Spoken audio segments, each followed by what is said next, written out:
গতকাল অর্থাৎ সোমবার জম্পুইজলা সিপিএম লোকাল কমিটির নেতৃত্ব শ্যামল দেববর্মাকে বাড়িতে ঢুকে মারধর করে ৭ থেকে ৮ জন দুষ্কৃতী দল।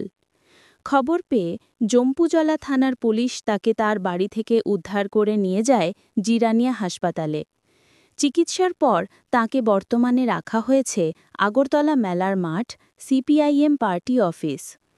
মঙ্গলবার দিন দুপুরে সিপাহীজলা পুলিশ জম্পুইজলা মহকুমা সম্পাদক পরিষদের সদস্য কমরেড শ্যামল দেববর্মা, ওনার বাড়িতে গতকালকে টিকরামাথার ৭-৮ জন যুবক ওনার বাড়িতে যায়, গিয়ে ওনাকে নির্দেশ দেয় ওদের পার্টি অফিসে, জম্পুইজলা স্থিত ওদের পার্টি অফিসে যেতে হবে, নির্দেশ এসছে। বলেছে আমি সিপিআইএম করি, আমি কেন যাবো তোমাদের পার্টি অফিসে? যদি তোমাদের কিছু বলার থাকে তাহলে লেটাস তোমাদের নেতা আমাকে ফোনে কথা বলুক, অথবা তারা আসে। এই কথায় তারা বিরক্ত হয়ে তার উপরে বাড়ির মধ্যেই তাকে অ্যাটাক শুরু করে। এনি হাউসে এসকেপ করে সে জঙ্গলে পালিয়ে যায়। সেখান থেকে ওভারফুল পুলিশকে জানায়, তারপর পুলিশ এসে তাকে রেস্কিউ করে জিরানিয়া হাসপাতালে নিয়ে যায়। সেখান থেকে সে পার্টি অফিসে ছিল, বাড়িতে যাওয়ার মতো পরিস্থিতি ছিল না।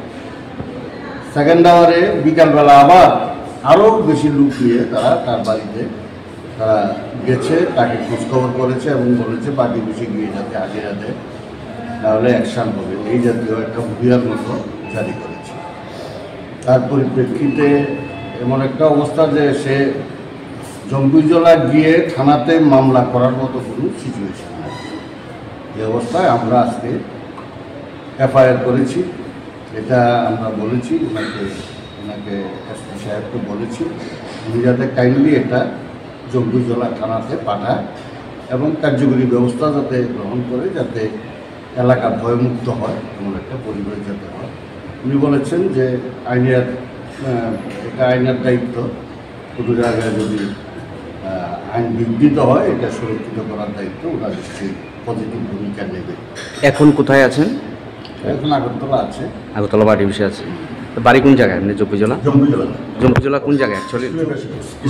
সুধর্মা দেববর্মা স্কুলের পেছনে। আপনারা কি মানে সিপিআইএম জেলা কমিটির তরফ থেকে এটা করেছেন?